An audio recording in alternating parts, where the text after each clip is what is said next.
This is an NBC News special report.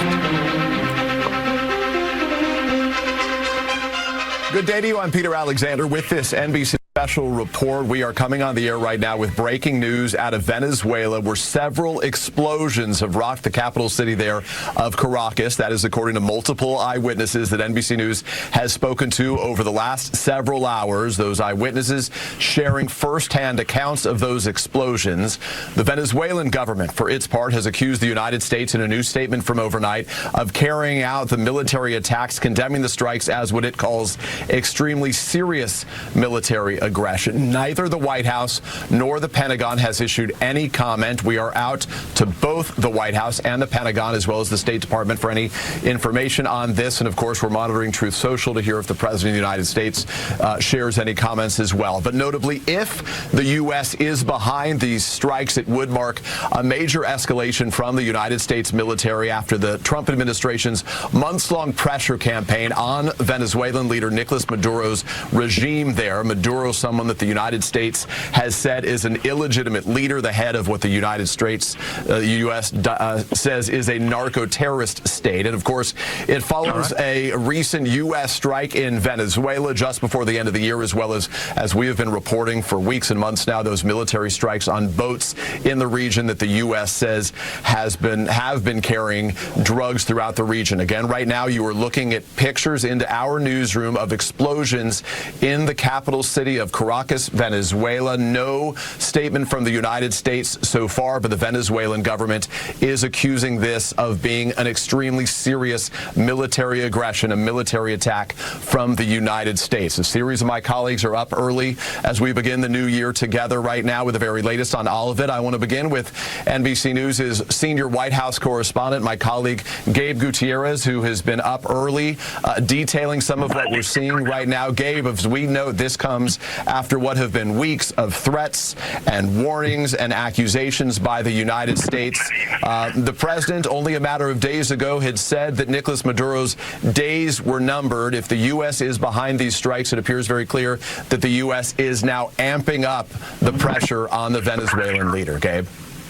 Certainly. It's a dramatic escalation, it appears to be, Peter. And President Trump, just in the last few weeks, had been saying that he anticipated strikes inside Venezuela. Now, just within the past several days, the president acknowledged that there was at least one strike inside Venezuela, although the White House refused to provide many details on that. The president only saying earlier this week, confirming that the U.S. had struck some sort of dock area in an unspecified part of Venezuela, a place where he said that boats were being loaded up with drugs. And Peter, that is something that the White House, as you know, has been repeatedly saying throughout this entire campaign, that the focus here is targeting what it calls narco-terrorists and trying to prevent drugs like fentanyl and cocaine from reaching the United States. Of course, much of the fentanyl that reaches the U.S. is made in Mexico with precursor chemicals from China, but that has not stopped the administration from making the argument that it is engaged with armed combatants, that it is labeled foreign terrorist organizations in and around Venezuela and in the Caribbean. Now, the administration over the past several months has carried out a series of strikes on alleged drug boats in the Caribbean, in the Eastern Pacific, some as recently as this week. More than 100 people have been killed. But this, if it indeed turns out to be strikes by the U.S., this would be, of course, a dramatic escalation. Of course, we are awaiting any sort of reaction from either the president, the White House, the Pentagon. We have not heard from any of them. What we have heard, though, Peter, is quite a lot of reaction from several governments in the region. For example, you mentioned the government of Venezuela out with a statement condemning, denouncing this, what it calls serious military aggression perpetrated by the current government of the United States, and also calling this a flagrant violation of the United Nations Charter. The president of Colombia has also denounced these apparent strikes. So has the president of Cuba on social media within the past few hours. Now, this, as we understand it, these explosions began just before 2 o'clock local time in Venezuela. We have not received word of any any injuries or any deaths as a result of these explosions. But as we're starting to get video from parts of Venezuela, you see dramatic images of fiery explosions inside the capital of Caracas. Now, I have spoken with a source, a Venezuelan analyst connected to the situation down there, who has been collecting some of these reports. And according to this source, there does seem to be multiple military facilities in Caracas that have been struck. Although this is very preliminary information, Peter, and it could change at any time as this situation unfolds. We are, of course, as I mentioned, awaiting any confirmation from the White House or from the Pentagon that it is the U.S. behind these apparent strikes. And so far, several governments in the region are blaming the explosions on the United States amid this escalating pressure campaign that the U.S. administration, that the Trump administration has been undertaking with Venezuela, Peter. Gabe, stay with us for a second. Again, just to remind audiences, as we look at this right now, we are seeing those fiery explosions taking place in and around the capital city of Caracas in Venezuela right now. And much of that region has been bracing for the potential this might happen, given some of the president's words in recent days. We should note we also heard from the Venezuelan president, Nicolas Maduro, just a matter of hours ago in the last couple of days, where he said that he was open and negotiating with Washington, with the president, to combat drug trafficking in what was really the first sign, perhaps, that this sustained U.S. pressure campaign was beginning to take its toll in some form on this embattled South American leader at the time. Maduro said in an interview that was recorded and aired with a South American, a Spanish journalist, he said the U.S. government knows because we have told many of their spokespeople that if they want to seriously discuss an agreement to combat drug trafficking, we are ready. The president, as you may remember in recent days, before we saw that strike that took place at a docking facility along Venezuela's shoreline last month, media reports suggested it was carried out by the CIA. The CIA has declined to comment to me and to my colleagues in a series of its public statements so far. But we know that the president did say publicly in advance of that the U.S. had knocked out a facility tied to Venezuela. In his words, he said it was a big plant or facility where, among other things, he said the ships come from. He said, in the president's words, that we hit them very hard, but clearly this would be a much harder strike were it to be the United States behind it right now. We should note we do not have any reason to believe that there will be any public acknowledgement from the U.S. so far. As with other strikes that have taken place around the world, including those in Iran and elsewhere, it's often a matter of hours or even days before the U.S. would confirm such a thing. Gabe, as you stay with us here, I'm struck by a couple of things. One, obviously, among the questions we're asking right now, if this was the U.S., was the Senate Armed Services Committee notified of any strikes that would be have taken place there? There's obviously been some criticism from Democrats, even some Republicans, that they have not been brought into this process, that in effect the White House has been working unilaterally here already at this early hour as we try to get more details. There are accusations from Democrats against the Trump administration. We heard from one of former President Obama's deputy national security advisors, one of his heads of strategic planning there, Ben Rhodes, a moment ago, effectively saying that a regime change war in Latin America based on absurd rationales about drug trafficking, no explanation of goals, and counter to everything Trump promised, campaigning. That's the way he has framed it. So you can see how the criticism is already beginning before there's even confirmation of what this may be right now. But let's focus in the moment again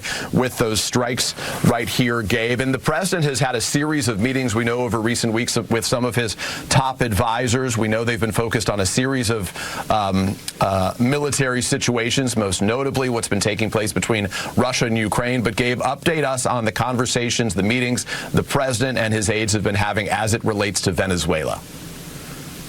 Well, certainly. It's been a very busy period, Peter. As you know, the president dealing with a lot of foreign policy challenges really around the world. Of course, not just in Ukraine, but also escalating tensions between Iran and Israel. And Venezuela also has come up just within the past several days as he's been spending the holidays at his Mar-a-Lago estate in South Florida. Now, the president has been meeting with his national security team for quite some time, and over the past several months regarding Venezuela, the driver of this policy, the foreign policy towards Venezuela, has certainly been Secretary of State Marco Rubio, also the acting national security advisor, as well as Deputy Chief of Staff Stephen Miller, of course, Chief of Staff Susie Wiles, and involved in all of these discussions as well. And you recall, Peter, that it's just a short time ago, a couple of weeks ago, that in a Vanity Fair interview with Susie Wiles, the Chief of Staff, made a very candid assessment of the administration's goals in Venezuela. While they have publicly been saying that stopping drugs from entering the U.S. is the main goal and combating narco traffickers, Susie Wiles saying in that interview that one of the main goals of attacking these alleged drug boats was to make Maduro cry uncle. And certainly Secretary of State Rubio has made no secret throughout his political career of wanting regime change in Venezuela, a government that the administration views as illegitimate, that says that it won the last election, but has been denounced by much of the world, which views the Maduro government as illegitimate. So there is still a lot of criticism, certainly not just from Democrats, but some skeptical Republicans who, as you mentioned, Peter, the administration has gone around Congress when it comes to these engagements with Venezuela. And there's certainly a lot of questions within the past few days. If there were strikes inside Venezuela, would that amount essentially to a declaration of war? And you spoke about that earlier strike inside the country that the president acknowledged, that the CI declined to comment. If this does end up being strikes conducted by the U.S., and again, we don't have confirmation of that, but if it is, how will Congress react? And will there be more outrage, not just among Democrats, but again, among Republicans who may not have been notified of this? Even though President Trump has said that strikes inside Venezuela were coming, so this may not be entirely unexpected. Perhaps the scope of it, if it does end up being the United States, certainly is raising a lot of eyebrows.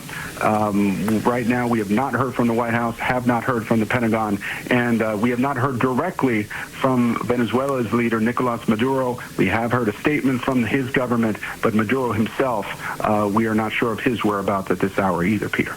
Gabe, I want to give you a moment to try to reach out to some of your sources, even at this early hour, just 4 o'clock, 4:15 almost in the morning, East Coast time, an hour ahead there in Caracas, Venezuela, which means in the course of the next hour or so, it'll finally become dawn, daylight, which will give us a better sense of what destruction, what damage, what attacks may have taken place there so far. Again, to confirm, we don't know specifically that the U.S. is behind it, but that is the accusation being made by the Venezuelan government at this time. I want to bring in our colleague, our chief foreign correspondent is Richard Engel. He's also joining us on the phone right now. And Richard, for the first time, we are getting some information from the U.S. government, not specific to these attacks, but perhaps responding to them. This is from the U.S. Embassy in Bogota that says it is aware of these reports of explosions in and around Caracas, Venezuela. They are warning U.S. citizens not to travel to Venezuela. They say citizens, American citizens who are in Venezuela right now should shelter in place, what it calls its highest travel advisory level, a level 4 right now. So that's the first sort of acknowledgement that this is taking place from the U.S. government in some form, though it's still unclear whether the U.S. is behind what we're seeing right now. You have been in that region in recent months. I just want to get your sense as we witness this right now taking place on the ground there in and around Caracas, the capital city. Peter, good to join you. Happy New Year. It looks like Venezuela is going to be a story that is going to be dominating this new year. As you mentioned a short while ago, the U.S. hasn't acknowledged that it was behind it, no official confirmation, but there are only certain countries in the world that could carry out coordinated strikes in a foreign country at this kind of scale, or who would have that interest. And the United States has certainly indicated that President Maduro is a target. Gutierrez had two phrases that I think are worth noting a short while ago. He said that the point of the military pressure on Venezuela that we've been seeing now is to get Nicolas Maduro, the dictator who runs the country, to cry uncle. Well, so far he has not been crying uncle. There have been strikes against boats, allegedly carrying drugs, killing upwards of 100 people that have been denounced by not long ago. He had suspended intelligence cooperation with the United States because of those strikes. Then, as you mentioned, right around the new year, just before, about 2 weeks before the new year, there was this mysterious land strike in Venezuela. Now, this strike, which witnesses in Venezuela say took place in multiple locations, military facilities in Caracas. Witnesses described hearing low-flying aircraft, what sounded like helicopters, hearing very, very loud explosions, and not only in Caracas. So what it appears that we saw over the last few hours was a coordinated, sophisticated military strike, primarily targeting military facilities, very likely carried out by the United States, although we don't have that officially confirmed at this stage. We'll see if that confirmation comes shortly or if it never comes. But the goal, as it has been described to me by mediators directly involved in this process, is to not only to get Nicolas Maduro to cry uncle, but to leave power. A regime change style pressure campaign directed against him, and more specifically directed against his inner circle, because Maduro is in power. He is backed by, according to these mediators, by Cuban intelligence. He is backed by his military inner circle. He is backed by a circle of elite business and military leaders, because there is quite a bit of crossover in the country. So under the guise of a counter-narcotics operation, we're seeing an escalating regime change operation to get rid of Maduro. But so far, it has been unsuccessful. So the big question I have, Peter, this morning as we start this new year, is this one more notch, one more escalation to try and get him to cry uncle, or are we seeing right now the start of an extended regime change style operation, which could be a very slippery slope? I have heard no indication that the U.S. has any intention of sending troops into the country or boots on the ground, but there are a lot of troops on land and at sea around Venezuela, and Richard, they have been there for a considerable amount of time. That's what I want to ask you about specifically. Let's talk a little bit about the building footprint, the American military footprint in that region, the U.S. having moved in one of its largest carrier strike group into the region in recent months, weeks. Hard to even keep track at this point how recently they got there. Give us a sense of the capabilities and how the U.S. has sort of just ramped up significantly its manpower and its capabilities, its force in that region. So the most visible part of this military campaign, this pressure campaign to convince the generals and elite around Maduro to turn on him and to kick him out of the country, the most visible part has been the strikes on boats. The Pentagon has been proud to show them off to the world and has been presenting these videos. But in the background, there have been thousands of troops moved into the area. American fighter jets, drones, submarine. The aircraft carriers don't just travel alone. They travel with aircraft carrier strike groups. An enormous amount of military power, far more than anyone would need to destroy a few relatively small boats allegedly carrying narcotics. The amount of force is the kind you would need to carry out an operation like we saw several hours ago, or potentially carry out more dramatic regime change level operations. So when we talk about who could be responsible, there are thousands of American troops that have just been deployed to the region and have been sitting there and attacking relatively easy small targets. But you don't need drones and fighter jets and submarines and aircraft carrier strike groups in order to knock out a few alleged drug boats. Richard Engel, our chief foreign correspondent, has been joining us right now. We want to update folks. It's just shy of 4:20 in the morning on the East Coast. If you're waking up, just flipping on your television right now, you are seeing what appear to be significant explosions taking place in around the capital city of Caracas, Venezuela at this time. No public comment from the U.S.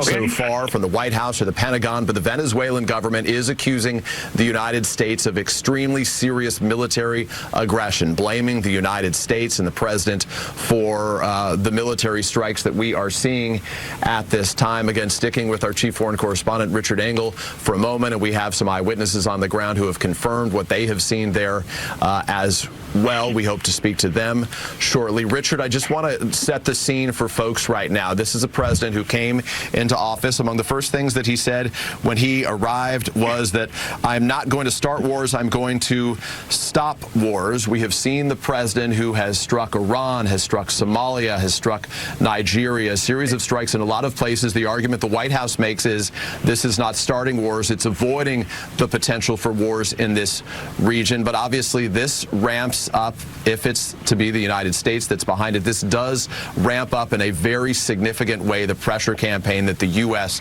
has directed specifically at Nicolas Maduro, the president of Venezuela, who it describes as the head of a narco-terrorist regime. What is the structure, the power structure, as it were, in Venezuela right now, if the desire is, though they publicly say it's to end drug trafficking in the United States, if the desire is to remove Nicolas Maduro from power? So, Peter, those who are involved in this mediation, because there's also back-channel mediation going underway to try and get Maduro to leave power. President Trump has made it very clear that he wants Maduro out of power. He said that his days are numbered. He's described him as a narco-terrorist. We've seen these strikes on the boats. But the power structure in Venezuela is quite simple. It is a dictatorship. It is a dictatorship run by Maduro. According to mediators, it is backed by Cuban intelligence, which is, although people might not consider Cuban intelligence to be a powerful entity, considering it is a small island, and people think about Cuba going back to the days of the Cold War. Cuban intelligence remains a significantly powerful entity. Does have influence in several countries across Latin America, and President Trump and you mentioned Marco Rubio believe that Cuban intelligence, Maduro, the narco trade are all tied together, and that removing Maduro through a pressure campaign would lead to more peace and stability in the region. Critics, however, say this is a slippery slope, and that we are on a slippery slope entering into a regime change war under the guise of a war on drugs. And hey, Richard, the big question. Richard, I'm going to interrupt you very briefly. The President of the United States, Donald Trump, has just posted a statement on Truth Social. This is the first public acknowledgement by the United States. I will read it for you, just seeing this pop up on my phone as we speak while texting back and forth with senior advisors at the White House. From the President of the United States, the United States of America has successfully carried out a large-scale strike against Venezuela and its leader, President Nicolas Maduro, who has been, along with his wife, captured and flown out of the country. This operation was done in conjunction with U.S. law enforcement. Details to follow, according to the president. There will be a news conference, he says, today at 11 a.m. at Mar-a-Lago. He then punctuates it, as he often does, with thanks for your attention to this matter. It is signed by the president. So again, I want to repeat two of the key sentences in there. He confirms that the U.S. carried out this large-scale strike against Venezuela, and he says that its leader, President Nicolas Maduro, who has been, along with his wife, captured and flown out of the country. So, according to the President of the United States, Nicolas Maduro is no longer on the ground in Venezuela. It leaves open a bit of a vacuum there in terms of leadership. It's not entirely clear who is effectively running that country at this time. I just want to get your immediate reaction to the news that we are hearing again in a Truth Social post from the President of the United States. Well, this changes everything. This means that this was a regime change operation, and that this was had some degree of coordination. Witnesses earlier described helicopters. Witnesses described low-flying aircraft. I was taken aback by what you just said, that Nicolas Maduro and his wife have been taken into custody. That means there were either local forces on the ground or local forces working with Americans to hand over the leader and bring him out of the country. An extraordinary development. We just saw a regime change operation take place quickly in the early hours. You said, does it leave a power vacuum? I know that for the last several months, there have been conversations going on through intermediaries with the generals and the top leaders around Maduro, trying to convince them to turn on him, to hand him over, to allow him to be arrested, and to get him to use the phrase what we had heard earlier, to cry uncle. He wasn't crying uncle, and now it seems he was arrested. An extraordinary development. Now, it Richard, started out with some boat strikes, and then to a military campaign on land, and now a military operation and an arrest. And Richard, that of course, it opens up a lot. Development. I apologize for interrupting again. That breaking news that according to the President of the United States, the U.S. has now successfully launched, carried out, as he says, what was a large-scale strike attacks in and around Caracas, the capital city of Venezuela. Beyond that, he says that the U.S. has captured, and flown out of the country Nicolas Maduro and his wife. And Richard, I bring this up because it's significant for a variety of reasons. Nicolas Maduro, only a matter of days ago, said in a new interview that he was open to negotiating with Washington to combat drug trafficking, the first sign that this pressure campaign was taking its toll. The questions that it raises now are, was there any resistance by Maduro when this took place? Was this in some way negotiated with those around him? Those are questions we have on the ground. As you say, the U.S. swept in and did this under the veil of darkness. It took place very quickly. We don't know what may have occurred on the ground right now, but it raises a lot of real questions about what, if any, conversations did exist in any form with Nicolas Maduro, or if this was the first contact when, in effect, the United States military was knocking on his door and sweeping up him and his wife and taking them out of the country. Panama too. Noriega, people, those who remember the story. He was accused of being a narco trafficker, refused to leave. U.S. forces swept in and grabbed him. To answer some of the questions, I know for the last several months there have been contacts through intermediaries with Maduro's inner circle to try to convince him to leave the country. He was not interested. He was resisting.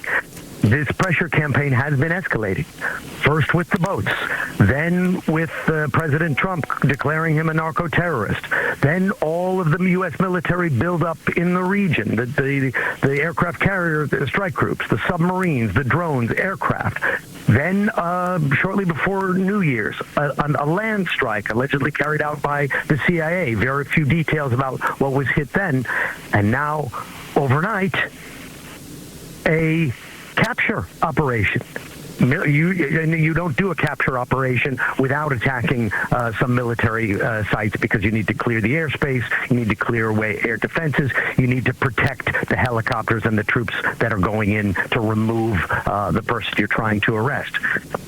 So the U.S., President Trump, just decided to pull a Panama II for New Year's and effect regime change in Venezuela. An extraordinary development. And you asked, was this coordinated? It could only have been coordinated with at least some people who turned on Maduro, because the people knew where he was. They knew where his family was.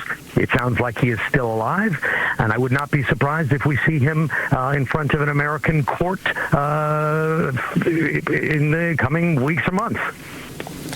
So this has been a dramatic series of developments taking place overnight in the early hours of this new year, January 3rd, shortly after 2 o'clock local time. The first reports from eyewitnesses on the ground of explosions taking place in and around the capital city of Caracas, Venezuela.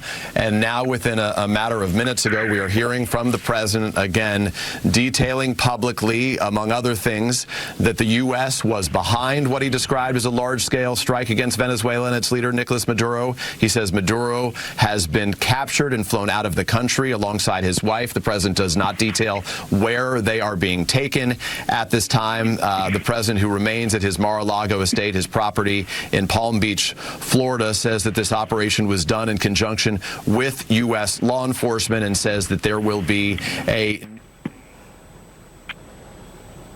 orders and the American people at a news conference to take place at about 11 o'clock, Eastern time. I want to get back to Gabe Gutierrez, if I can, right now. He is our senior White House correspondent. Gabe, you're joining us by phone as well. You've been traveling with the president there, speaking to some of his aides and allies over the course of the last week, while most people were enjoying their holiday break. But the White House has been very focused on a variety of things. One, what's been taking place in Venezuela with a new series of boat strikes in recent days. That strike on a docking facility that the president himself revealed, though the U.S. has not said if the CIA was behind it. Separately, they've been focused on the situation between Russia and Ukraine as well. But the president, Gabe, as you and I have discussed together, has said publicly throughout that the desire is to end the transportation of illegal drugs into the United States. And the White House has sort of pushed back on the idea that this focus has been regime change. So the president himself said in an interview not long ago that Maduro's days were in effect numbered. This is a significant, notable change, and it does impact the U.S. in terms of its policy as it relates to Venezuela and to that region. Well, Peter, this is just staggering news, that announcement by the president that not only did the U.S. carry out these strikes, but actually has captured Nicolas Maduro. And you're right, Peter, we have had conflicting messages from this administration over the past several months on what was the goal of these boat strikes and of this military buildup in the Caribbean. Certainly, a lot of skeptics of the administration wondered why send so many troops to the Caribbean just for, airstrikes on these alleged drug boats in and around the Caribbean and the Eastern Pacific. And now it appears that this coordinated attack, an operation to remove Nicolas Maduro from power is just staggering news. And we had been hearing for quite some time, Peter, for the last several months. I remember speaking with some officials within the administration who did say that there had been some talks with members of Nicolas Maduro's inner circle, and that the administration was trying to get at least some of them to turn on Nicolas Maduro. Of course, we have many questions now about how exactly all this went down. What were the details? Did someone turn him in? How did this operation go down in the middle of the night, just after a holiday week? Certainly, we will hope to learn more of those details when the president speaks later on today in South Florida. But something I will bring up, Peter, and something we have not discussed, what happens now with leadership in Venezuela? Right. It was not very long ago that the leading Venezuelan opposition figure, Maria Corina Machado, she actually was recognized and accepted the Nobel Peace Prize for fighting for democracy. And she made this incredible, daring journey from being in hiding in Venezuela to collect her prize in Norway, despite government restrictions. So you remember during the first Trump administration, the president backed the opposition candidate then, Juan Guaido, while there were government protests back then, ongoing blackouts, hyperinflation, and unrest inside Venezuela, but those protests fizzled, and Maduro stayed in power. Clearly, that is not the case this time, and many questions about the future of leadership in that country now. Gabe, stay with us. Richard Engel, stay with us. To our viewers who are waking up and watching this this historic moment with us right now, the United States, in the words of the president, has successfully carried out a large-scale strike against Venezuela. The president adds that both its leader, Nicolas Maduro, and his wife have been captured and taken out of the country. Joining us now from the ground in Caracas, that is the capital city of Venezuela, is journalist Vanessa Herrero. Vanessa, I know you have heard the president's statement. You have seen what he has said. A matter of minutes ago when we spoke to you, you were reacting to strikes on the ground. Now you're reacting for the first time live to word that there is no longer a President Nicolas Maduro in Venezuela right now. I want to get your reaction and what, if anything, you're hearing from those who are awake at this early hour there. Well, I think, as you all said, this is a historic moment.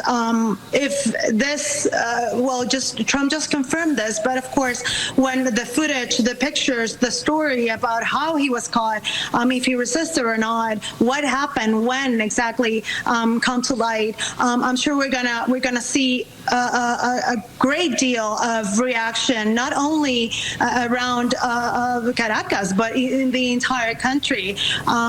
This is exactly a moment in history. I mean, we're talking about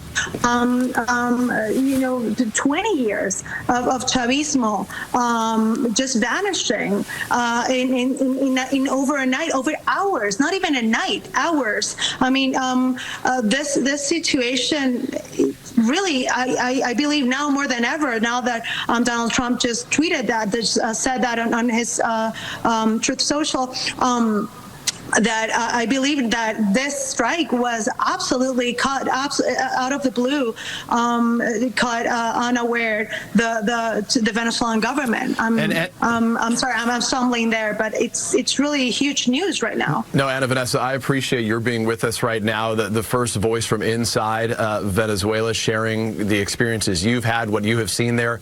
If you can just take a breath for a moment, you know the situation about as well as anybody. You've covered that region, spent so much time clearly in Venezuela. Just your gut, when you heard that news, what was your reaction? I was absolutely shocked, to be honest. I didn't believe this could be possible. I still don't know. I still don't know what is happening right now.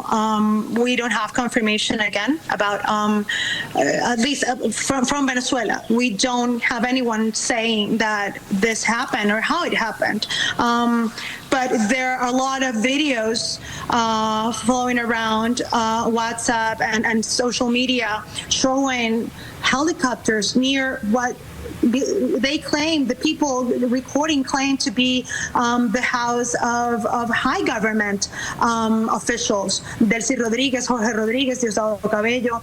We haven't heard from them. So we do know now about Nicolas Maduro and Silvia Flores, but we don't know about, for example, Maduro's number 2, Diosdado Cabello, who is also a huge name for the U.S. government. We have no confirmation of his whereabouts. We don't know if his was affected by the strike, if he was in Caracas at the moment. We just don't know. Well, Ana Vanessa, you know what's striking to me is we obviously need to get a better understanding from the White House and from others about the timeline that took place here. But we did quickly get a statement from the Venezuelan government.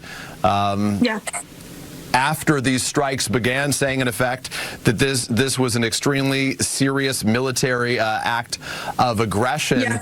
So it raises questions about if Nicolas Maduro was no longer in a position to be leading, who is leading, who in the system is still governing, in effect, to be putting out these defiant statements directed at the United States, and what, if any, plan exists to help try to stabilize that country, as it were, in the immediate days and weeks that may follow here, without its leader, though a leader that the U.S. described as the head of a narco-terrorist state, without its president there on the ground? Well, it is unknown because we just know, as I was telling you, we only know about Nicolas Maduro and Cilia Flores. We don't know, for example, about Delcy Rodriguez, the vice president, or Jorge Rodriguez, the head of the Chavista-controlled Congress and the parliament. So we don't know, for example, if Delcy Rodriguez is still here, she should, she's still in Venezuela, if she's not affected, she wasn't affected by the strikes, then we should hear from her in order to understand what's going to happen next. But if the high members, 6 or 7 high members of the Venezuelan government, Nicolas Maduro's government, were also maybe taken or affected, then we don't know what would the protocol be.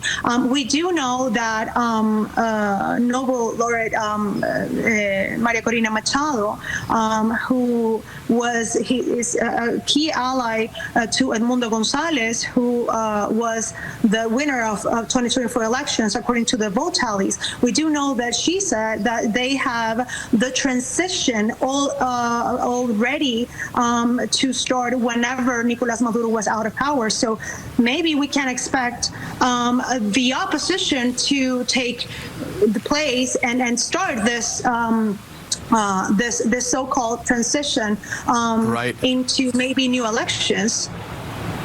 Ana Vanessa Herrero, we are so grateful that we've been able to speak to you live for our rolling coverage of this historic developing news we've been watching from the ground in Caracas, Venezuela again, and we repeat it because it's so dramatic and I think, frankly, for a lot of people quite stunning, as Ana Vanessa herself just said. The President of the United States making very clear that the U.S. has successfully carried out a large-scale strike in Caracas, Venezuela, that country's capital city, and the president says that its president, Nicolas Maduro, has been captured. He, alongside his wife, have been taken out of the country by the United States. I want, if I can, very quickly to get back to Richard Engel, our chief foreign correspondent, for a moment. Richard, do you hear me? Extraordinary development. Richard, where does the U.S. take, I apologize for interrupting, where could the U.S. take Nicolas Maduro at a moment like this? Well, you would take him into U.S. custody.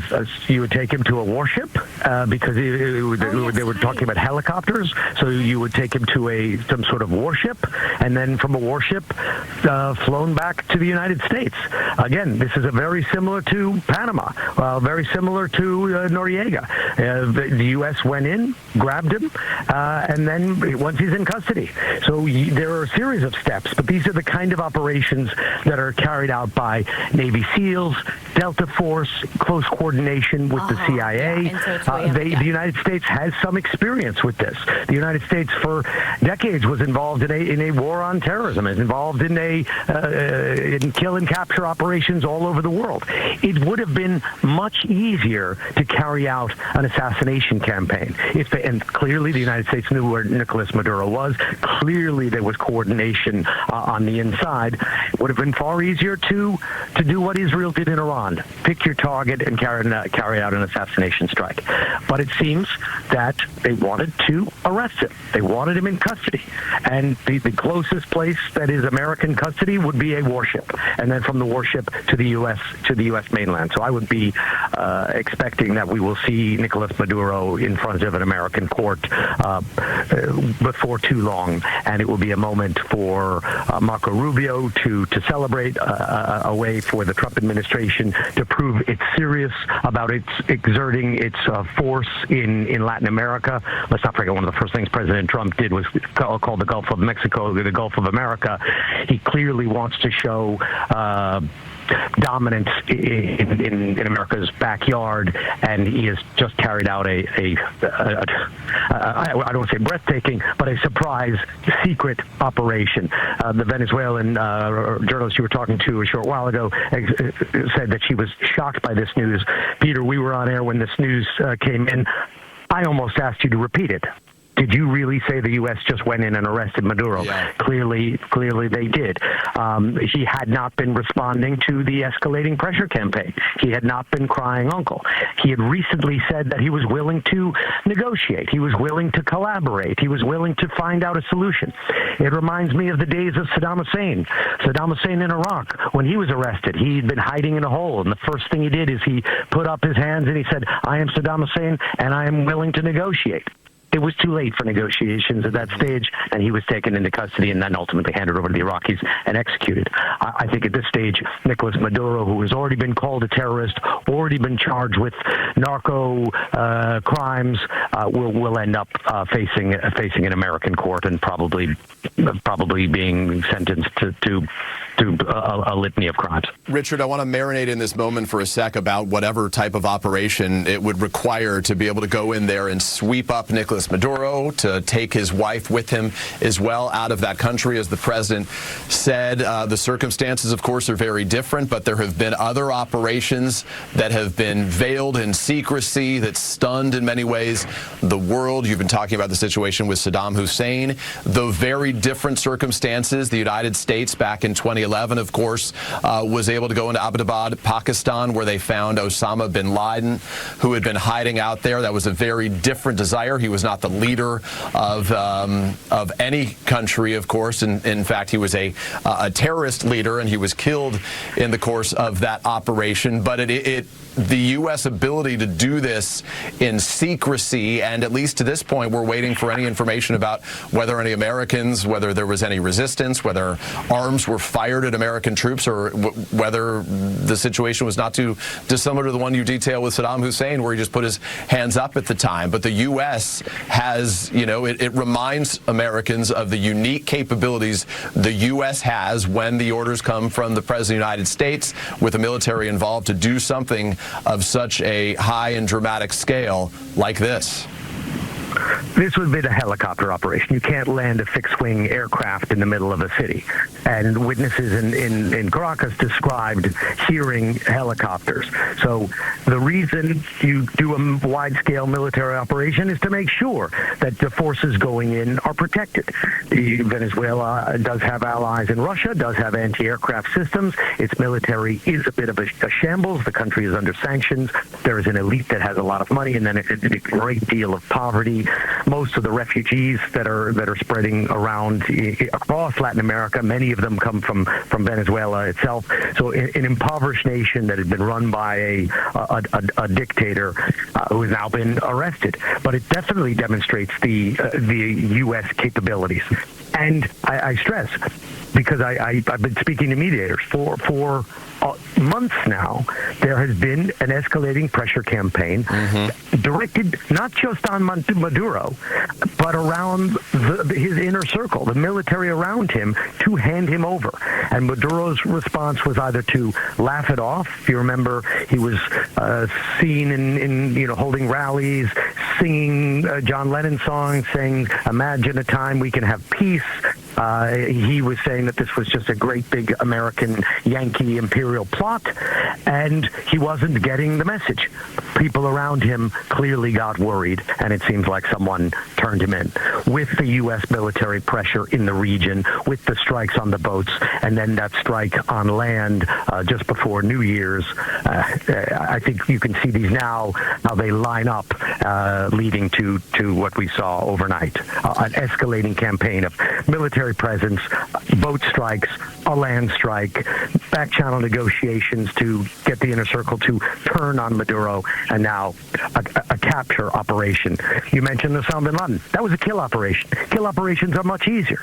You know where he is, you bomb it, right. It's over. But the Trump administration clearly wanted to take him, go power, and put him in front of a court.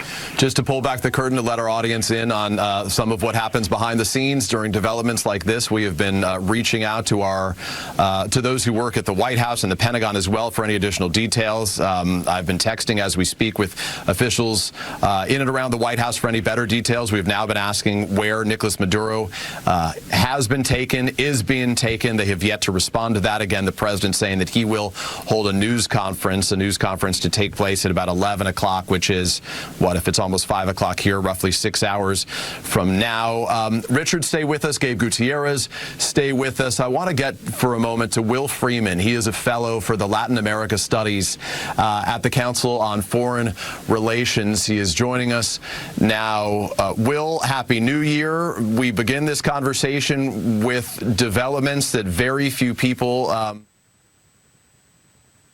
imagine. Certainly someone like yourself who is an expert in that region. I just want to get your reaction to the developments that Nicolas Maduro has been captured and flown out of the country by the United States. I'm almost speechless. I mean, this is a completely shocking development. Look, I think we have to put this in perspective. I mean, this is a dictatorship that has consolidated power over 20 years. 8 million people have been forced from Venezuela. That's a quarter of the population. The biggest mass displacement in the recent history, maybe the all-time history of the Western Hemisphere. Hugely disruptive for all of South America, eventually the United States too. A regime that was implicated in all types of organized crime, including drug trafficking. I think that this is it's an unprecedented moment. We don't know what this looks like going forward. I think there is a potential, maybe a small one, but there is a potential that we're sitting here in a few days talking about a democratic transition in Venezuela, and I surely hope that that's the case, that somehow there has been an incredible feat of back-channel diplomacy here, and that you have the Trump administration having worked out a plan with a sector of the Venezuelan military and the opposition in that country that creates stability and a transition, one that Venezuelans overwhelmingly voted for last year in an election that Maduro robbed. Now, I said that I hope deeply for that outcome, but I fear another one, and I fear another one that may actually be more likely, which is that we have a vacuum of power in Venezuela, that you see the armed forces there split, disagree about what should happen next, and then we're in an extremely dangerous moment where even though you have Maduro out of the country, you may have just thrust one of the major countries in South America into a total Pandora's box. I've just seen a video, not yet confirmed, but of Vladimir Padrino Lopez, the head of the Venezuelan Armed Forces, calling on the armed forces to fight back and resist this, right? So clearly, if that video is confirmed, a signal that he is not on board with what's happening now. So look, it's really just, it's a mystery what comes next. I really think we can't say yet. Does Delcy Rodriguez, the vice president of Maduro, has she made some kind of deal that she steps into power? Do we see, this is also something to be feared. Do we see a hardliner, if he's still surviving right now, like Diosdado Cabello, one of the toughest, most authoritarian figures in the Maduro regime? Does he step in and fill the vacuum? And I think there's a lot of questions about how does the U.S. exert leverage on what happens next without our own troops on the ground, what's up? Right? So we're going to have to just here. I think, talking to Venezuelan friends, sources on the ground, there's a mix of disbelief, hope that somehow this terrible situation the country's been in could finally be ending, fear, of course, and again, I think we're going to have to wait and see if that, unlikely but hopeful scenario that there is change here, if that bears out, or if we're in a much darker, a more dangerous situation. Will Freeman is an expert of Latin American studies with the Council on Foreign Relations. He's speaking to us here live on NBC News right now during our rolling coverage after learning that the U.S. has successfully, in the words of the President of the United States, carried out a large-scale strike there, captured and flown out of the country its leader, who the U.S. described as an illegitimate leader, Nicolas Maduro. Will, just to pull, I think a lot of Americans are going to wake up this morning to major headlines. They're waking up if they're watching us right now, and there was a lack of familiarity with Venezuela, its role in that region. Obviously, oil is central in terms of its economy right now. The narco-terrorist regime, as the White House describes it, has obviously relied relied heavily on the trafficking of drugs, much of it cocaine that goes to Europe. The president making accusations that it also includes fentanyl going to the United States. Help us better understand the significance of Venezuela in that region and how it sort of falls into all the different pieces of South America right now vis-a-vis the United States. Right. Well, first off, I'd say, look, Latin America is a region of democracies overwhelmingly. There are only 3 dictatorships remaining in the region, right? Those are Venezuela, Cuba, and Nicaragua, where Venezuela is by far the largest country by area, by geostrategic importance, by population. As I mentioned before, 8 million Venezuelans, a quarter of the population, have fled under Maduro's rule. And that of his predecessor, Hugo Chavez. So just an incredible exodus of people, leaving millions of refugees and asylum seekers in Colombia, Peru, 500,000 in Brazil and the United States each. So there's been that disruption. And you have also seen, Venezuela under Maduro turn into a mafia state, where the regime is deeply embedded in illegal gold mining, cocaine trafficking, although not fentanyl. That is not true, what the White House claims there. We have no evidence to suggest that. And all types of other corruption. I think it's been a situation where ordinary Venezuelans have tried again and again to come onto the streets to protest, to bring about change. They've voted in elections. They've elected in 2015 a supermajority for the opposition that wasn't really allowed to legislate. Last year, they elected an opposition president by a landslide, not allowed to take power. Maduro simply stole the vote. So they've tried everything in their power. And, again, that's why so many people are leaving, because they didn't feel that there was any other path forward, any path for hope in the country.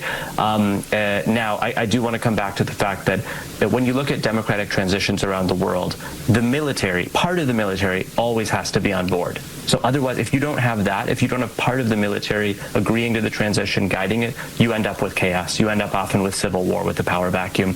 And I think that that's what a lot of critics of the current strategy are very worried about, right? It's that we see a situation here more like Libya post-Arab Spring, more like Iraq eventually after the U.S. intervention there, and not a situation like, say, Panama in 1989, where you had the extraction of that country's narco president and a very quick transition to democracy. But again, because there were U.S. boots on the ground, there were U.S. forces to guide that transition. You're not going to have that here in Venezuela, for all that we know. I mean, right now we have 15,000 U.S. Military personnel, give or take, off the coast in the Caribbean. That's not even anywhere near the quantity you'd need to hold and control critical transit lines along, or transport routes along the path to Caracas and the city itself. Look, I think the best case scenario here is that the Trump administration has worked out a deal with the parts of the Venezuelan military, powerful ones, and that they've agreed to some kind of negotiated transition where the opposition will gain some power. Unfortunately, probably they'll receive some amount of impunity, but that's the best case. The worst case is that none of that planning has been done, and that we're going to find out tomorrow that there's no day after plan, that it was somehow magically hoped that the opposition would simply take power, and that doesn't happen, and that we either get a worse version of Maduro in office or no one is in control, right? In which case you may see much larger outmigration from Venezuela. You may see drug traffickers and other crime groups gain even deeper control of the country. So this is a roll of the dice, and I don't want to pass any conclusion yet about what's going to happen. Clearly, we don't know very much, but it's just it injects an incredible amount of uncertainty into Latin America. I would say maybe as much as you've ever seen since the 1962 Cuban Missile Crisis. I mean, we're talking about an event of those proportions. Will Freeman, your expertise is invaluable to us right now, and we appreciate your honesty and the assessment that you, like so many others, are sort of just stunned by the news that we're seeing right now, and we will watch as this plays out over the course of the next several hours, days, and hope to get a better minute-by-minute understanding of what took place before dawn, even as we anticipate the sun to rise shortly over Caracas very soon. Stay with us. We're going to want to revisit with you, obviously, as we continue with our developing coverage here. I want to get very quickly, as we come close to the top of the hour, back to our chief foreign correspondent, Richard Engel. Richard, you heard from Will Freeman there detailing what the United States Southern Command had said only a matter of days ago. I think it was back in December, where they said there were about 15,000 U.S. forces who were there in the region. The president described them as part of a, quote, massive armada. As he said, the U.S. is in no position, though, with with that number to sort of control Venezuela were that necessary. And he detailed this sort of fork in the road we now face about the potential perhaps for a Democratic-led government, but also the real concern and fear that the vacuum could be filled with others sort of in the image of Nicolas Maduro, who share his view, his condemnation of the United States. Well, I think he described it perfectly, that Venezuela is now at a fork in the road. It will either go and have a successful democratic transition, and there is an opposition. Just won Nobel Peace Prize. Venezuela had an election, which Nicolas Maduro stole. So will the legitimate opposition be able to take power in a relatively smooth way? Or did President Trump just plunge Venezuela into a civil war? He's absolutely right. 15,000 troops are not nearly enough to occupy a country the size of Venezuela and manage a transition.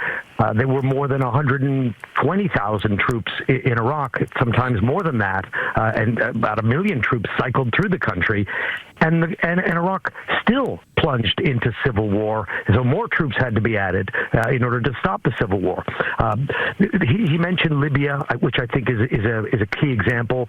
The United States never occupied Libya, never had troops on the ground, just did in that case, it was an assassination operation to remove Muammar Gaddafi and plunged Libya into civil war. So this is a very dangerous crossroads. The one advantage that Venezuela does have is it has a strong, legitimate opposition that has been recognized internationally, that President Trump wants to do business with, that has a credible leader. But will the military allow that? Will factions of the military allow that? And oil. Let's not forget about oil. We can talk about that more with later guests.